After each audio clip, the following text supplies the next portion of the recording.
അപ്പോൾ ഈ കാട് രാമായണത്തിലെ കാടാണെങ്കിലും ശബരിമലയ്ക്ക് പോകുന്ന കാടാണെങ്കിലും ഇതൊക്കെ മനുഷ്യൻ്റെ മനസ്സിൻ്റെ കാട് എന്ന അർത്ഥം കൂടിയുണ്ട്.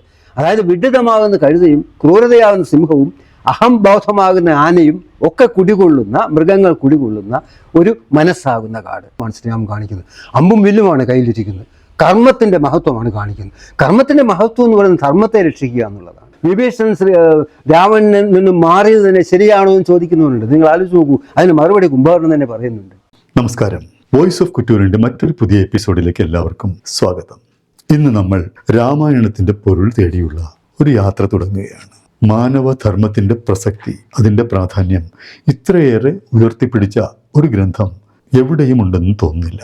ശ്രീരാമൻ ധർമ്മത്തിന്റെ പ്രതിരൂപമായിട്ടാണ് കരുതപ്പെടുന്നത്. എന്നാൽ രാമായണ കഥയിലെ ചില എപ്പിസോഡുകൾ ഒരുപാട് കോൺട്രവേഴ്സികൾക്കും വഴിവെച്ചിട്ടുണ്ട്.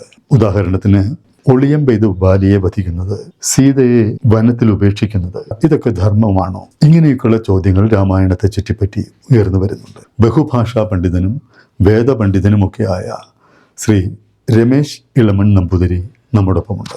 നമ്മുടെ ഈ സംശയങ്ങളൊക്കെ നമുക്ക് ഇദ്ദേഹത്തോടൊന്ന് ചോദിച്ച് മനസ്സിലാക്കാം. എന്താ? നമസ്കാരം തിരുമേനി. നമസ്കാരം.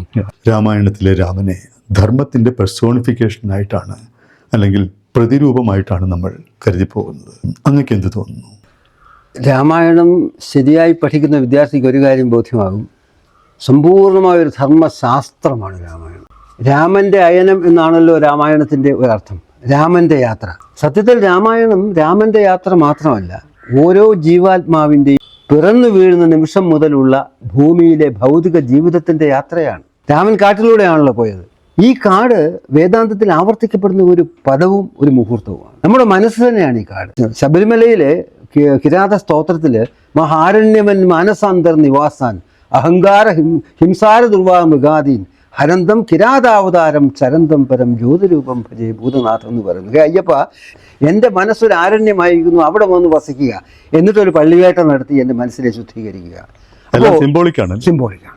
അപ്പോൾ ഈ കാട് രാമായണത്തിലെ കാടാണെങ്കിലും ശബരിമലയ്ക്ക് പോകുന്ന കാടാണെങ്കിലും ഇതൊക്കെ മനുഷ്യൻ്റെ മനസ്സിൻ്റെ കാട് എന്ന അർത്ഥം കൂടിയുണ്ട്. അതായത് വിഡിതമാകുന്ന കഴുതയും ക്രൂരതയാകുന്ന സിംഹവും അഹംബോധമാകുന്ന ആനയും ഒക്കെ കുടികൊള്ളുന്ന മൃഗങ്ങൾ കുടികൊള്ളുന്ന ഒരു മനസ്സാകുന്ന കാട്. ഈ കാടിനെ ശുദ്ധീകരിക്കുമ്പോഴാണ് നമുക്ക് ധർമ്മബോധം ഉണ്ടാകുന്നത്. ബാലിയുടെ ഉദാഹരണം തന്നെ എടുത്തു നോക്കുന്ന ആ ഒറ്റ വാചകത്തിൽ രാമായണ സന്ദേശം പറഞ്ഞാൽ, ആത്മാവാകുന്ന ശ്രീരാമൻ ബ്രഹ്മവിദ്യയാകുന്ന സീതയുമായി വേർപെട്ട് മനസ്സാകുന്ന കാട്ടിലൂടെ സഞ്ചരിച്ച് വേദാന്തമാകുന്ന സുഗ്രീവനുമായി സന്ധി ചെയ്ത് അജ്ഞതയാകുന്ന ബാലിയെ നിഗ്രഹിച്ച് ധൈര്യമാകുന്ന സേതുബന്ധനം നടത്തി കാമമാകുന്ന രാവണനെ വധിച്ചു എന്നാണ് ഒറ്റ വാചകത്തിൽ രാമായണത്തിൻ്റെ പ്രിൻസിപ്പിൾ എന്ന് പറയുന്നത്. ധർമ്മത്തെ സുസ്ഥാപിതപ്പെടുത്തുക എന്നുള്ളതാണ് രാമായണത്തിൽ കൂടെ നമ്മൾ തരുന്ന സന്ദേശം. ബാലിയുടെ കാര്യം നോക്കൂ. ബാലിയെ ഒളിയം പെയ്ത് അസ്ത്രം ദേഹത്ത് തറച്ചു കഴിയുമ്പോൾ ബാലി ചോദിക്കുന്നുണ്ട്, ഹേ രാമ, അങ്ങ് എന്തിനെന്നെ ഇങ്ങനെ ഒളിയം പെയ്ത് കൊല്ലാൻ ശ്രമിച്ചു? ഒരു നിമിഷം അങ്ങ് പറഞ്ഞിരുന്നുവെങ്കിൽ ഞാൻ രാവണനെ എൻ്റെ വാലിൽ ചുഴറ്റി അങ്ങനെ മുമ്പിൽ കൊണ്ട് തരുമായിരുന്നു. ഒരിക്കൽ രാവണാൾ യുദ്ധത്തിൽ വാലിൽ ചുറ്റിയതാണ് രാവണനെ.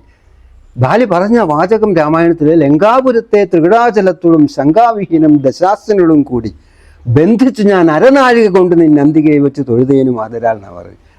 അപ്പോൾ ശ്രീരാമൻ പറയുന്നുണ്ട്, ബാലി, നിന്നെ ഞാൻ വധിക്കുവാൻ ശ്രമിച്ചത് രാവണനെ വീണ്ടെടുക്കുവാൻ വേണ്ടി സുഗ്രീവൻ്റെ സഹായത്തിന് വേണ്ടി ഒന്നുമല്ല. ഞാൻ അമ്പും വില്ലുമായി ഇവിടെ വന്നത് ധർമ്മത്തെ സംരക്ഷിക്കുവാനാണ്. കർമ്മയോഗമാണ് ശ്രീരാമൻ കാണിക്കുന്നത്. അമ്പും വില്ലുമാണ് കയ്യിലിരിക്കുന്നത്. കർമ്മത്തിൻ്റെ മഹത്വമാണ് കാണിക്കുന്നത്. കർമ്മത്തിൻ്റെ മഹത്വം എന്ന് പറയുന്നത് ധർമ്മത്തെ രക്ഷിക്കുക എന്നുള്ളതാണ്. അപ്പോൾ നീ ചെയ്ത അധർമ്മം എന്ത് എന്ന് വ്യക്തമായിട്ട് ശ്രീരാമൻ ബാലിയോട് പറയുന്നുണ്ട്. പുത്രി ഭഗിനി സഹോദര ഭാര്യയും പുത്രകളത്രവും മാതാവും ഏതുമേ ഭേദമില്ലെന്നല്ലോ വേദവാക്യം. അതു ചേതസി മോഹാൽ പരിഗ്രഹിക്കുന്നവൻ പാപികളിൽ വെച്ചേറ്റം മഹാപാപി. പുത്രി ഭഗിനി സഹോദര ഭാര്യയും പുത്രകളത്രവും, പുത്രി സഹോദരി സഹോദര ഭാര്യ പുത്രൻ്റെ ഭാര്യ മാതാവ്, ഇവരെയെല്ലാം ഒരുപോലെ കാണണം എന്നാണ്. സ്ത്രീത്വത്തെ ബഹുമാനിക്കണം എന്നാണ്. നീ ഒരു അധർമ്മം ചെയ്തു. നിന്റെ സഹോദരനായ സുഗ്രീവൻ്റെ ഭാര്യയെ സ്വന്തം ഭാര്യയായി നീ സങ്കല്പിച്ചു. അവിടെ നിന്റെ കാലുകൾ ഇടറി. അവിടെ നീ അധർമ്മിയായി മാറി. അങ്ങനെ അധർമ്മം ചെയ്തതുകൊണ്ടാണ് ഞാൻ എൻ്റെ ശരം കൊണ്ട് നിന്നെ നിഗ്രഹിക്കുന്നത്. ഈ ഒരു വാചകത്തിലൂടെ ബാലിക്ക് അജ്ഞാനമാകുന്ന ചിതൽപുറ്റുകളെല്ലാം തച്ചുടച്ച് ശരിയായ ആത്മബോധത്തിൻ്റെ ഒരവസ്ഥയിലേക്ക് ബാലി മാറുന്നതായും രാമായണം കാണിച്ചു തരുന്നുണ്ട്. ബാലി പിന്നെന്താ പറഞ്ഞത്? ഭഗവാനെ, അങ്ങയുടെ രൂപം കണ്ടുകൊണ്ട് മരിക്കുവാൻ എനിക്ക് ഇടയായത് ഭാഗ്യം. ദയവായി ആ തൃക്കരം കൊണ്ട് എൻ്റെ മാറിലെ ശരത്തെ ഒന്ന് വലിച്ചെറിഞ്ഞ് എന്നെ തലോടി എനിക്ക് സായുജ്യം നൽകൂ. അതാണ് ധർമ്മത്തിൻ്റെ ശക്തി. ഇനി നോക്കൂ, കാട്ടിലേക്ക് ശ്രീരാമൻ്റെ കൂടി പോകുവാൻ പുറപ്പെടുന്ന ലക്ഷ്മണനോട് അമ്മ എന്താ പറഞ്ഞത്? രാമന് നിത്യം ദശരഥനെന്നുള്ളിൽ ആമോദമോടെ നിരൂപിച്ചു കൊള്ളണം. എന്നെ ജനകാത്മജയം ഉറച്ചുകൊൾ, അയോധ്യയെന്നോർത്തിയുടെ അടവിയെ. ലക്ഷ്മണ, നീ വനത്തിലൂടെ പോകുമ്പോൾ രാമനെ കാണുമ്പോൾ നിന്റെ അച്ഛനായ ദശരഥനാണെന്ന് ഓർത്തുകൊള്ളുക. രാമൻ്റെ ഭാര്യയായ സീതയെ കാണുമ്പോൾ ഞാനാണെന്ന് ഓർത്തുകൊള്ളുക.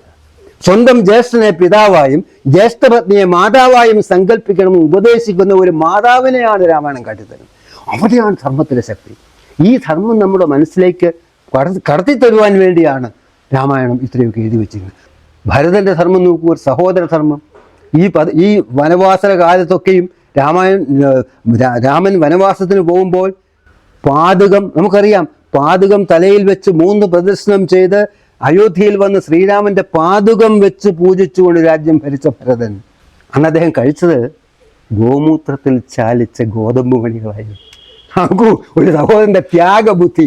ഗോമൂത്രത്തിൽ ചാലിച്ച ഗോതമ്പ് മണികൾ ഭക്ഷിച്ചുകൊണ്ട് ജ്യേഷ്ഠനെ മനസ്സാ സ്മരിച്ചുകൊണ്ട് ജ്യേഷ്ഠൻ്റെ പാദകം വെച്ചുകൊണ്ട് ഭരിച്ച ഭരതൻ. വിഭീഷണൻ രാവണനിൽ നിന്നും മാറിയത് തന്നെ ശരിയാണോ എന്ന് ചോദിക്കുന്നുണ്ട്. നിങ്ങൾ ആലോചിച്ച് നോക്കൂ, അതിന് മറുപടി കുംഭകർണൻ തന്നെ പറയുന്നുണ്ട്. യുദ്ധഭൂമിയിൽ വെച്ച് വിഭീഷണനും കുംഭകർണനും കൂടി തമ്മിൽ കാണുമ്പോൾ കുംഭകർണൻ വിഭീഷണനെ അടുക്കലേക്ക് വിളിച്ചിട്ട് പറയുകയാണ്, നീയാണ് ഞാൻ ശരിയായ പക്ഷത്ത് നിൽക്കുന്നത്, നീ കാരണം ഈ അസുരവംശം ഇവിടെ നിലനിൽക്കും, ഞാനിനി യുദ്ധത്തിന് പോകട്ടെ എന്നാണ്. അപ്പോൾ കുംഭകർണൻ പോലും വിഭീഷണൻ ചെയ്തത് ശരിയാണ് എന്നാണ് പറയുന്നത്. അല്ല, രാവണന്റെ വശത്ത് നിന്നുകൊണ്ടല്ല കുംഭകർണൻ പോലും സംസാരിക്കുന്നത്. ഇങ്ങനെ രാമായണത്തിലെ ഓരോ മുഹൂർത്തം എടുത്തു കഴിഞ്ഞാലും നോക്കൂ, സത്യമെന്ന് പറയുന്ന ഒരു മൂല്യം ഈ കലികാലത്ത് നശിച്ചുകൊണ്ടിരിക്കുകയാണ് അല്ലേ. രാമൻ പറയുന്നത് എന്താ? താതാർത്ഥമായിട്ട് ജീവനെ തന്നെയും മാതാവ് തന്നെയും സീതയെ തന്നെയും ഞാൻ ഉപേക്ഷിപ്പൻ, മനസ്സേ ഖേദം അതിനെനിക്കില്ലേതുമേ. കാട്ടിലോട്ട് പോവാന്ന് പറയുമ്പോൾ രാമൻ പറയാണ്, താതാർത്ഥമായിട്ട് അച്ഛന് വേണ്ടി താതാർത്ഥമായിട്ട് ജീവനെ തന്നെയും മാതാവ് തന്നെയും സീതയെ തന്നെയും ഞാൻ ഉപേക്ഷിപ്പൻ. എൻ്റെ അച്ഛനെയും സീതയെയും മാതാവിനെ ഉപേക്ഷിക്കാൻ പറഞ്ഞാൽ പോലും ഞാൻ ഉപേക്ഷിക്കും, അച്ഛൻ്റെ വാക്കിൻ്റെ സത്യം നിലനിർത്തുവാൻ വേണ്ടി. അപ്പോൾ ഈ സത്യമൊക്കെ വെറും കടങ്കഥകളായി പൊള്ളയായി പോകുന്ന ഈ നമ്മുടെ ഈ കാലഘട്ടത്തിൽ സത്യമേവ ജയതേ എന്ന അനൃതം എന്നൊക്കെ പറയും പോലെ സത്യം മാത്രമാണ് ഏറ്റവും വലുത് എന്ന ധർമ്മശാസ്ത്രമാണ് നമുക്ക് പകർന്നു വരുന്നത്. നോക്കൂ, സത്യമേവ ജയതേ എന്ന് പറയുമ്പോൾ തന്നെ നമ്മൾ ഓർക്കേണ്ട ഒരു വാചകം കൂടി അനുബന്ധമായിട്ടുണ്ട്. സത്യേന ബന്ധാവിതരോ ദേവയാന ഏനാക്രമതി വിഷയോഖ്യാപ്തകാമ തൽ സത്യസ്ഥ പരമം വിധാനം. നമ്മുടെ ആകാശത്തുള്ള ദേവയാന മാർഗത്തിൽ ആചാര്യന്മാർ നടക്കുമ്പോൾ അവിടെ സത്യത്തിൻ്റെ പൂക്കൾ വിരിഞ്ഞ് താഴെ കിടക്കുന്നു എന്ന് പറഞ്ഞാൽ എന്താ? ആചാര്യന്മാർ സാക്ഷാത്കാരം നേടിയതെല്ലാം സത്യത്തിൻ്റെ പൂക്കളെ അതിൻ്റെ ഗന്ധം ആസ്വദിച്ചുകൊണ്ടാണ്. ആ സത്യത്തെയാണ് രാമായണം ഈ മകനിലൂടെ കാട്ടിത്തരുന്നത്. ഇങ്ങനെ ഒരു മകൻ്റെ ധർമ്മം. സീത എന്താ പറയുന്നത്? കാട്ടിലോട് ഞാനും വരുന്നു എന്ന് പറയുമ്പോൾ ശ്രീരാമൻ സീതയോട് പറഞ്ഞു, നിനക്ക് ബുദ്ധിമുട്ടാ കാട്ടിലേക്ക് വരുവാൻ? വലിയ ബുദ്ധിമുട്ടാ. അപ്പോൾ സീത എന്താ ചോദിച്ചത്? സീതയില്ലാതെ രാമായണം ഉണ്ടോ എന്ന് ചോദിച്ചു.